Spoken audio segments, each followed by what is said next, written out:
Thank you all very much. I think there might be just still a couple of seats here at the front.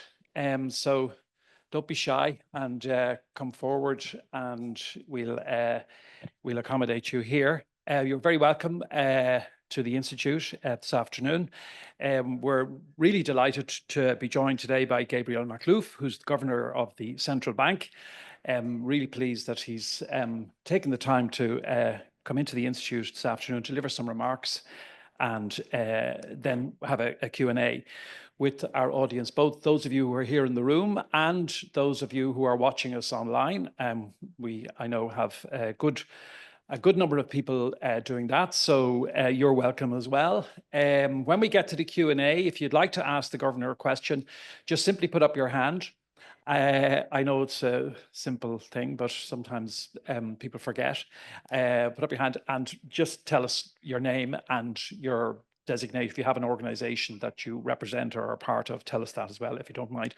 And also, though, if you're putting in a question online, if you would do that as well, we would be very grateful. The discussion, the presentation and the discussion are on the record, so just to bear that in mind. We will look forward, as I said, to the discussion after the Governor has delivered his opening remarks.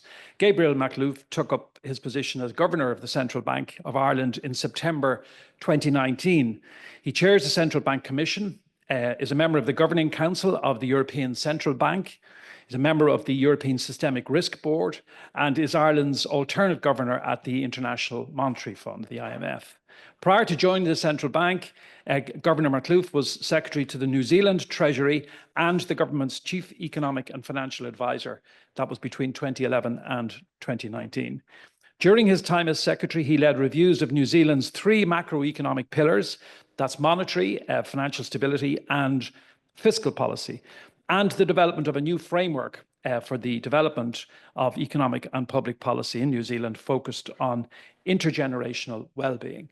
I'm very much looking forward to hearing from the Governor, and I invite him to the podium to deliver his remarks and look forward to the discussion. Thank you all for your attendance.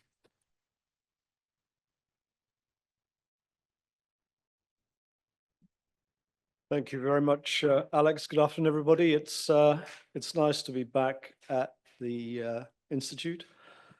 At the beginning of every year, and it's still the beginning of the year, is a time to think about the future, reflect on the lessons learned, if we can still remember them, from the past, and plan and prioritize what we will do in the year ahead. And today, I want to talk about some of the areas the central bank will be working on in 2025, but also some of the issues that I believe are priorities for economic policy in general.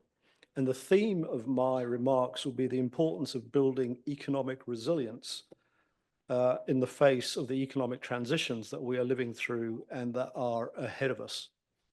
We find ourselves emerging from a period where, out of necessity, households, businesses, and policymakers have had to deal with the immediate and, in many instances, unprecedented short-run challenges created by a variety of global economic and geopolitical crises. From pandemic to war, and from supply chain disruption to inflation, we find ourselves facing into a period of both challenge and opportunity for the Irish economy against an uncertain international backdrop. Indeed, as we look to the future, it's clear that we're navigating a new era of change in the international order that has underpinned global cooperation since the Second World War.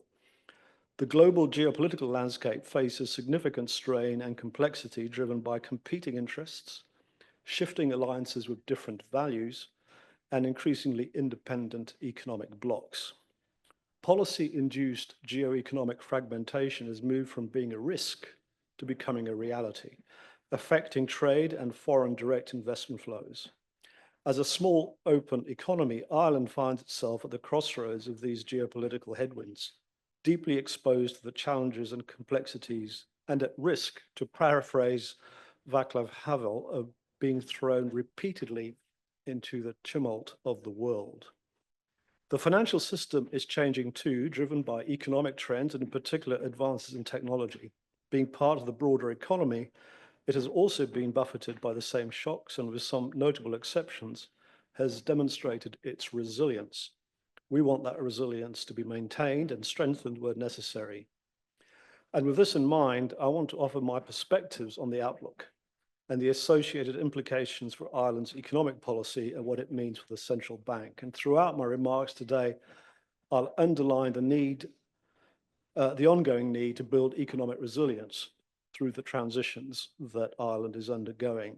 Our objective should be that we do not just weather the current storm, but we emerge stronger, more resilient, and better prepared to face the challenges and indeed take the opportunities that are in front of us. Let me start by reflecting briefly on the current outlook, which is in summary relatively favourable.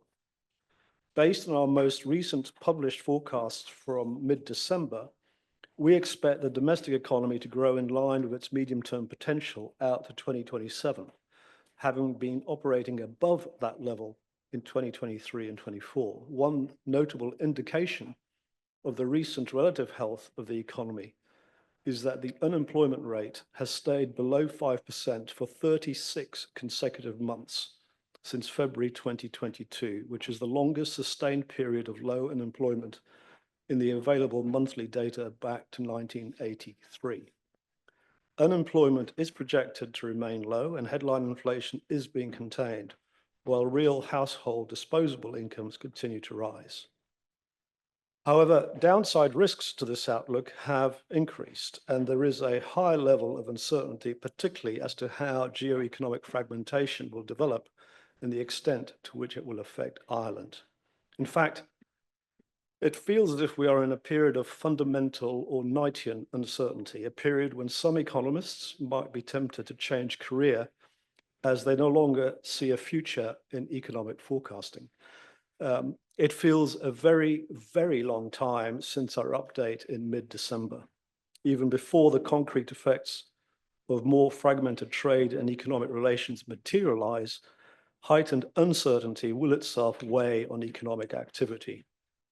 And as an open economy with an export-led growth model, Ireland is more exposed than others to negative external shocks arising from changes to global trading patterns.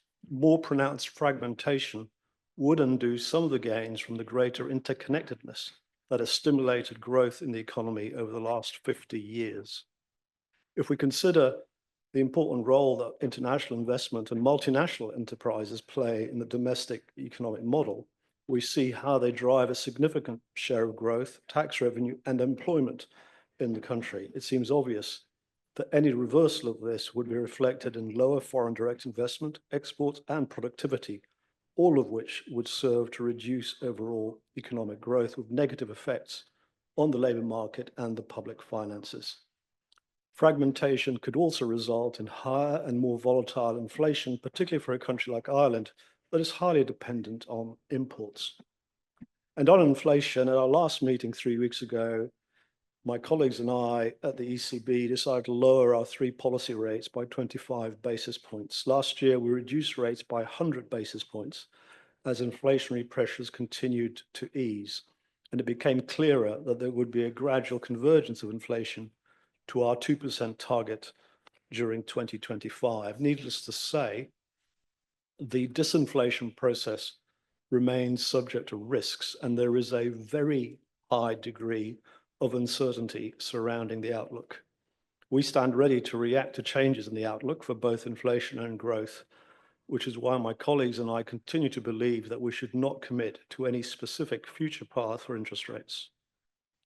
Headline inflation in Ireland has moderated and is currently below 2%, stronger than expected economic growth in recent years over and above the economy's potential rate has brought into sharp focus domestic supply and infrastructure constraints, which I'll talk about in a minute. These in turn present a situation where globally determined inflation in Ireland is declining substantially, but more domestically driven inflation remains significant. In particular, services inflation remains high at just below 4% and is expected to be the main positive contributor to headline and core inflation out to 2026. This reflects more significant domestic price pressures driven in part by strong domestic demand and highlights the continued risk of overheating in the domestic economy. Now, as we look forward to the second half of this decade and beyond, Ireland faces some profound economic challenges, as well as significant opportunities. Policy choices should aim to balance short-term priorities with longer-term policy objectives that will determine our living standards throughout the 2030s and beyond. I see two particular economic challenges that need to be addressed without delay. First, the infrastructure deficits which are affecting housing, transport, energy, water, and wastewater. And second, the risks to the exchequer from the over-reliance on a relatively narrow tax base, especially in the context of a changing global environment.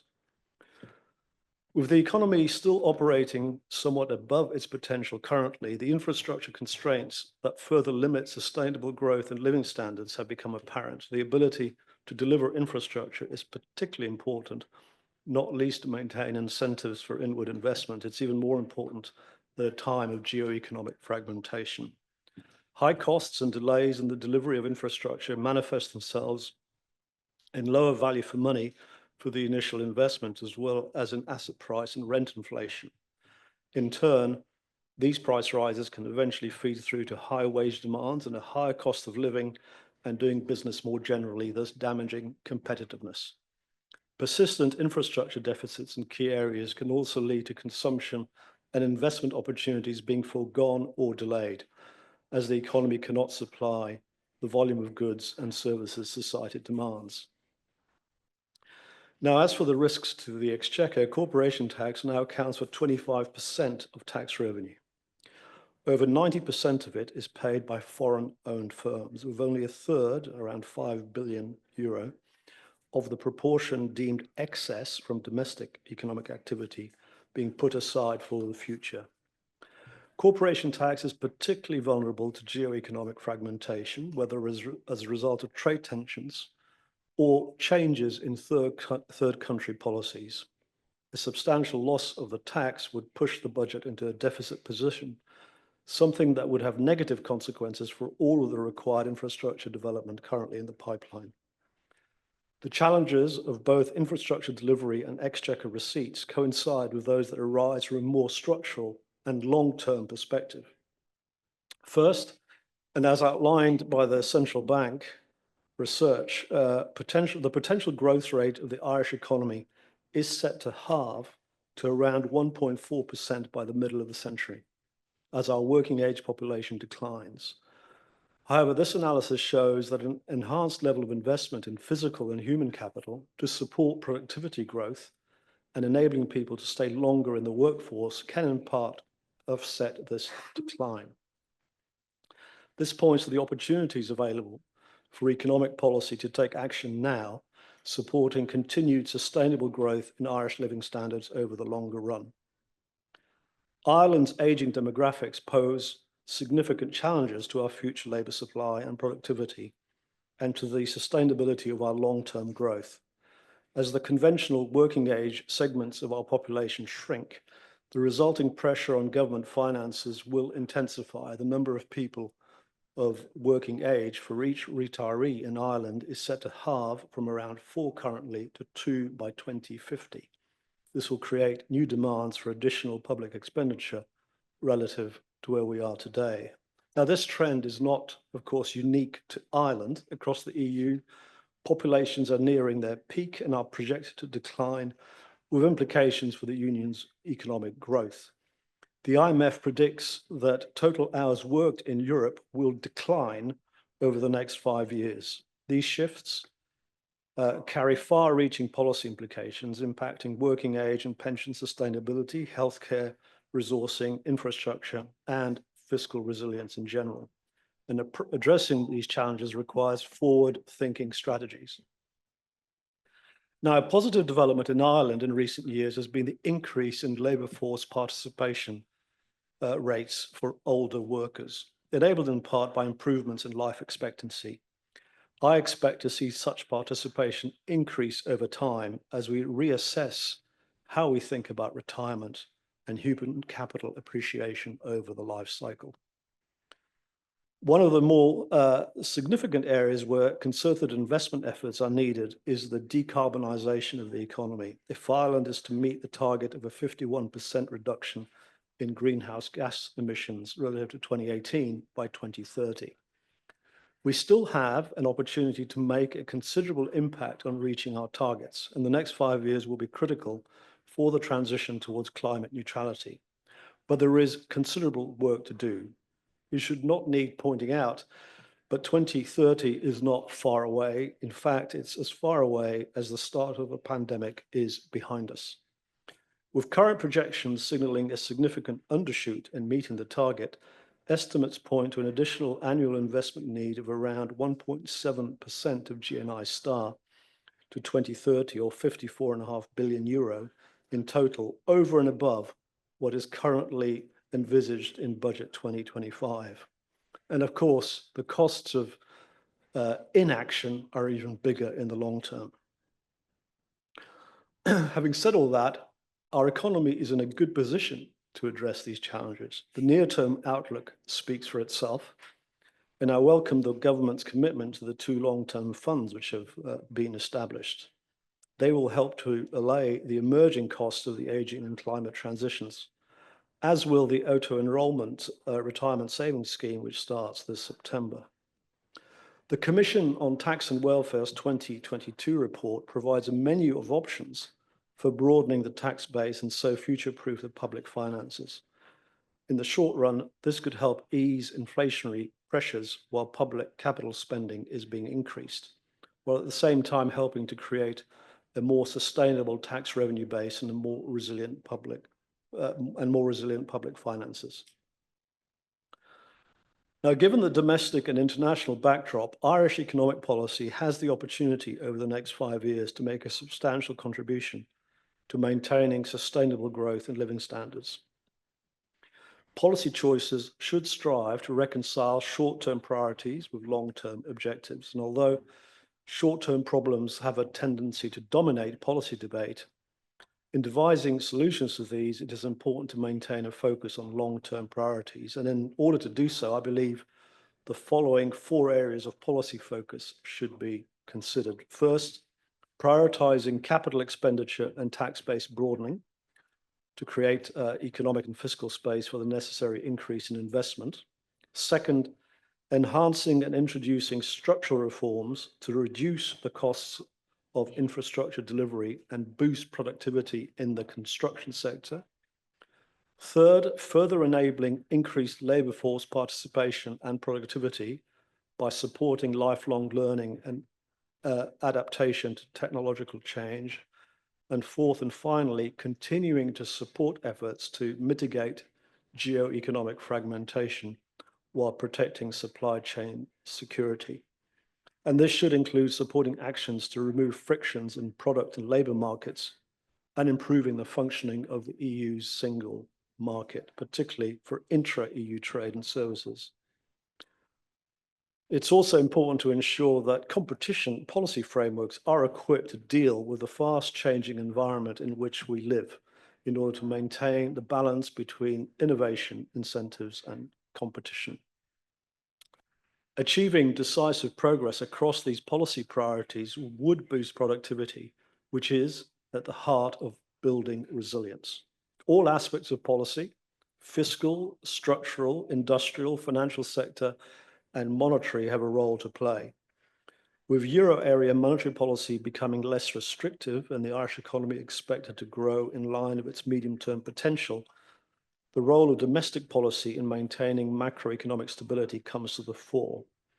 I have emphasised to the Minister for Finance the importance of the government committing to rigorous expenditure control alongside an appropriate anchor or fiscal rule for budgetary policy to ensure the overall fiscal stance is appropriate, guards against pro-cyclicality and boom-bust dynamics, and safeguards long-run fiscal sustainability. This should support the creation of the necessary economic and fiscal space for the investment in infrastructure and the other structural reforms, in particular with regard to planning regulations, essential to Ireland's resilience and future prosperity. As for the financial sector itself, it is core to much of what I've just spoken about, from the transition to net zero or financing infrastructure to supporting investment and innovation and assisting in managing the implications of our aging population. Financial sector policy needs to deliver appropriate levels of resilience to ensure the system is able to support households and businesses in good times and in bad. The financial sector has an important role to play in supporting the broader economy through the economic transitions ahead. I should also add that this isn't just an issue for Ireland's financial sector. From a broader perspective, sustainably mobilising private savings across the EU for investment in Europe's productive capital stock would also enhance the resilience of households, businesses, and the economy as a whole. In this respect, both domestic and EU policy efforts should be enhanced to translate savings into investment and create a more vibrant funding environment for infrastructure and innovation. We at the Central Bank will continue to focus on our mission of maintaining monetary and financial stability while ensuring that the financial system operates in the best interests of consumers and the wider economy. And in particular this year, we will work with peers and other stakeholders on the simplification agenda and look to enable properly functioning markets that support innovation and productivity without undermining core policy objectives such as financial stability and investor and consumer protection. In any drive to simplify, we need to be clear that we do not compromise on delivering the stability, resilience, and protections that consumers and the wider economy need and that the public expects. So let me conclude by going back to the beginning. Economic resilience is the ability of an economy to manage change, whether it is to withstand or recover from shocks or the more gradual evolution to a different state. There is no one-off solution to the challenge of building resilience. It is a continuous process involving individuals, households, businesses, and policymakers adapting to and shaping the contexts in which they live and operate. At a minimum, we have to focus on the fundamentals, such as stable and sustainable macroeconomic frameworks, sound monetary policy that delivers stable and predictable prices, well-regulated financial systems, and well-functioning markets. Needless to say, we also need to focus on the medium term while managing the short term, and in particular, what is in our control.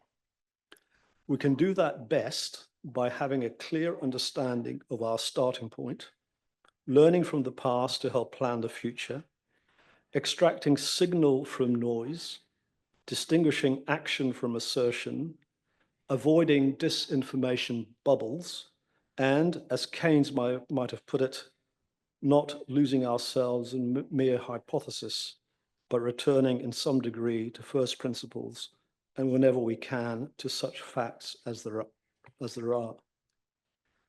What is undoubtedly not a hypothesis is that Ireland and our partners in Europe are undergoing significant economic transitions in climate, in demography, and in technology.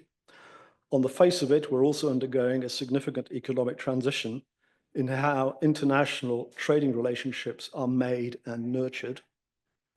The growing fragmentation of the global economy is a challenge to Ireland's openness, which has been one of the defining features of its economy and a key platform for the country's living standards.